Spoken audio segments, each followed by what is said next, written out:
بسم اللہ الرحمن الرحیم۔ محترم ناظرین، السلام علیکم۔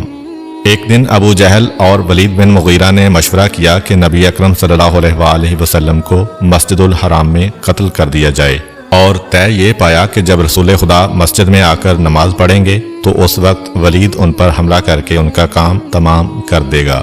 نماز کا وقت ہوا۔ رسول خدا صلی اللہ علیہ وآلہ وسلم حسب معمول نماز پڑھنے کے لیے مسجد الحرام میں داخل ہوئے۔ آپ نے نماز شروع کی تو ابو جہل نے ولید بن مغیرہ سے کہا کہ اٹھو اور پروگرام کے مطابق محمد کو قتل کر دو، نعوذ باللہ۔ ولید وہاں آیا جہاں رحمت للعالمین نماز پڑھ رہے تھے، لیکن اس وقت عجیب اتفاق یہ ہوا کہ اسے آن حضرت کی کرت کی آواز سنائی دیتی تھی، لیکن آن حضرت اسے دکھائی نہ دیتے تھے۔ وہ حیران ہو کر ابو جہل کے پاس آیا اور اس سے کہا، مجھے محمد کی آواز سنائی دیتی ہے لیکن وہ خود کہیں دکھائی نہیں دے رہے۔ یہ سن کر ابو جہل اور اس کے خاندان کے افراد اٹھے۔ انہوں نے آپ کو مسجد الحرام میں بہت تلاش کیا لیکن آپ انہیں کہیں دکھائی نہ دیے۔ ایک مرتبہ رسول خدا صلی اللہ علیہ وآلہ وسلم سجدہ میں مصروف تھے۔ ابو جہل لعین نے ایک پتھر اٹھایا اور چاہا کہ حبیب خدا کے سر اطہر پر مارے، لیکن خدا کی قدرت سے وہ پتھر اس کے ہاتھ سے چپک گیا۔ اس نے پتھر کو ہٹانے کی بڑی کوشش کی لیکن جدا نہ ہوا۔ جب آن حضرت نماز سے فارغ ہوئے تو ابو جہل آپ کے پاس آیا اور کہا، خدا را اس پتھر کو میرے ہاتھوں سے جدا کریں۔ آن حضرت صلی اللہ علیہ وآلہ وسلم نے دعا مانگی تو اس کے ہاتھ سے پتھر جدا ہو گیا۔ کچھ عرصہ گزرنے کے بعد ابو جہل نے پھر آن حضرت کو شہید کرنے کا ارادہ کیا۔ اس نے ایک بھاری پتھر اٹھایا اور چاہا کہ حالت سجدہ میں پڑے ہوئے رسول اکرم صلی اللہ علیہ وآلہ وسلم پر گرائے، لیکن جیسے ہی وہ آن حضرت کے قریب گیا تو کانپتا ہوا پیچھے ہٹا۔ لوگوں نے اس سے اس کی وجہ پوچھی تو اس نے کہا، جیسے ہی میں نے پتھر مارنے کا ارادہ کیا تو میں نے دیکھا کہ ایک بڑا سانڈ دم اٹھائے میری طرف آ رہا ہے۔ میں اگر آگے بڑھتا تو وہ مجھے مار ڈالتا۔ ایک دفعہ نصر بن حارث نے بھی آن حضرت صلی اللہ علیہ وآلہ وسلم کو شہید کرنے کا ارادہ کیا تھا، مگر جیسے ہی وہ آن حضرت کے قریب گیا تو کانپتا ہوا پیچھے ہٹا۔ پھر اس نے ابو جہل سے کہا، میں جیسے ہی قتل محمد کے ارادہ سے آگے بڑھا تو مجھے سیاہ رنگ کے سانپ دکھائی دیے جو منہ کھولے میری طرف آ رہے تھے، اس لیے میں ڈر کے مارے واپس آ گیا۔ بعثت پیغمبر صلی اللہ علیہ وآلہ وسلم کے ابتدائی دنوں کا واقعہ ہے کہ عرب میں فضیل بن عمیر نامی ایک شخص رہتا تھا جو بت پرست تھا۔ اس میں ہر طرح کی برائیاں بدرجہ اتم موجود تھیں۔ وہ رسول خدا صلی اللہ علیہ وآلہ وسلم کا بدترین دشمن تھا۔ ایک مرتبہ اس نے پروگرام بنایا کہ وہ مکہ جائے اور رسول خدا کو جا کر قتل کر دے۔ وہ شخص مکہ آیا اور مسجد الحرام گیا۔ اتفاق سے رسول خدا صلی اللہ علیہ وآلہ وسلم اس کے روبرو ہوئے تو آپ نے فرمایا، کیا تو فضیل ہے؟ اس نے کہا، جی ہاں۔ آپ نے فرمایا، یہاں کیا نیت لے کر آیا ہے؟ اس نے کہا، میں بیت اللہ کے طواف کی نیت سے یہاں آیا ہوں۔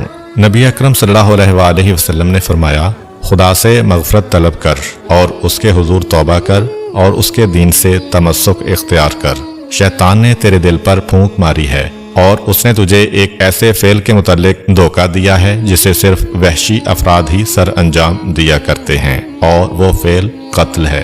آن حضرت صلی اللہ علیہ وآلہ وسلم کی زبان سے یہ کلمات سن کر اس کے دل کی دھڑکن تیز ہو گئی اور اس کا رواں رواں کانپنے لگا۔ پھر اس نے کہا، اشہد ان لا الہ الا اللہ وحدہ لا شریک لہ وانک رسول اللہ۔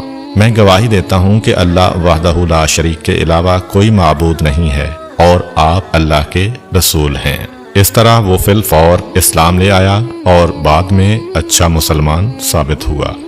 ایک دفعہ آن حضرت صلی اللہ علیہ وآلہ وسلم کے دشمنوں نے یہ فیصلہ کیا کہ وہ آپ کو ہر قیمت پر قتل کر کے رہیں گے، لیکن احکم الحاکمین خدا نے آپ سے وعدہ کیا تھا کہ وہ آپ کو دشمنوں کے شر سے محفوظ رکھے گا۔ اسی لیے آپ کے دشمنوں نے آپ کے خلاف جتنی بھی سازشیں کیں وہ سب کی سب ناکامی سے دوچار ہوئیں۔ جب جنگ خیبر حضرت علی علیہ السلام کی بے مثل شجاعت سے اختتام پذیر ہوئی اور مسلمانوں کو یہودیوں پر فتح حاصل ہوئی تو ایک یہودی عورت نے خیبر کا بدلہ لینے کے لیے آن حضرت کو شہید کرنے کا منصوبہ تیار کیا۔ مؤرخ یعقوبی کے بقول وہ عورت مرحب بن حارث کی بہن زینب تھی۔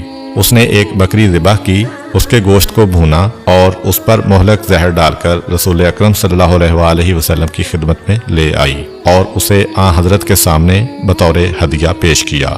رسول اکرم صلی اللہ علیہ وآلہ وسلم خلق عظیم کے مالک تھے۔ آپ کسی کا ہدیہ رد کرنا مناسب نہیں سمجھتے تھے۔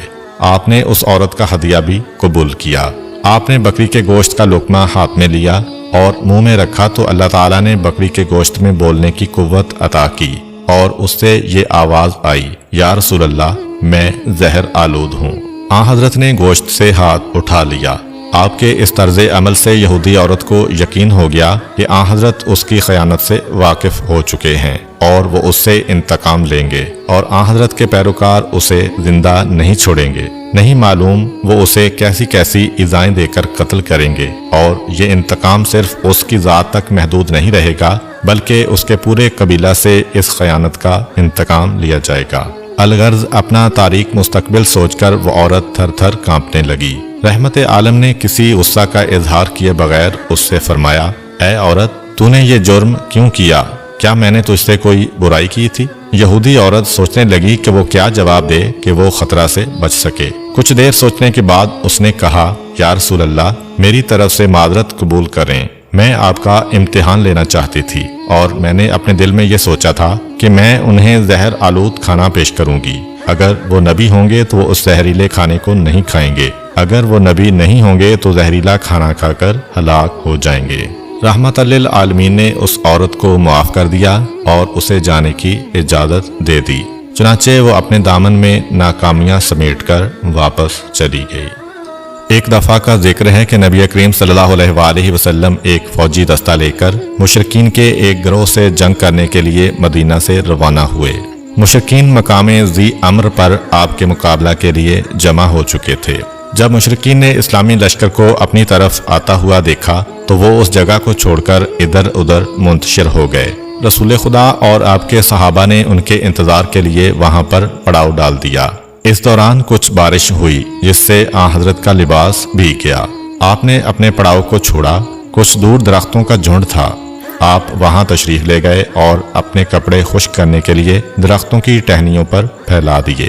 پھر آپ ایک طرف جا کر کچھ دیر کے لیے آرام کرنے لگے۔ مشرکین نبی اکرم صلی اللہ علیہ وآلہ وسلم اور آپ کے لشکر پر نگاہیں جمائے ہوئے تھے۔ جب انہوں نے نبی اکرم کو ساتھیوں سے دور ایک درخت کے نیچے سوتے ہوئے دیکھا تو ان کے ذہن میں یہ خیال آیا کہ موقع اچھا ہے، نبی کریم کو سوتے میں قتل کر دیا جائے۔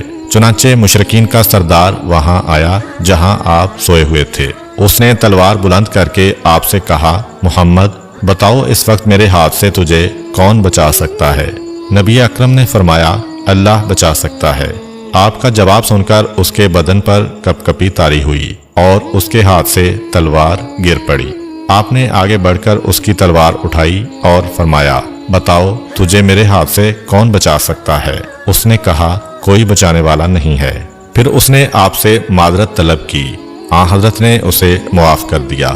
نبی اکرم کا یہ رویہ دیکھ کر وہ مسلمان ہو گیا۔ اس نے اپنی قوم کو اسلام کی دعوت دی، انہوں نے بھی اسلام قبول کر لیا۔ امید کرتا ہوں کہ آپ کو آج کی ویڈیو اچھی لگی ہوگی۔ اگر آپ کو ہماری ویڈیو اچھی لگی ہے تو ویڈیو کو لائک کریں اور مزید اس طرح کی ویڈیوز دیکھنے کے لیے ہمارا چینل سبسکرائب کر لیں۔ ملتے ہیں نیکسٹ ویڈیو میں، اجازت دیجیے، اللہ حافظ۔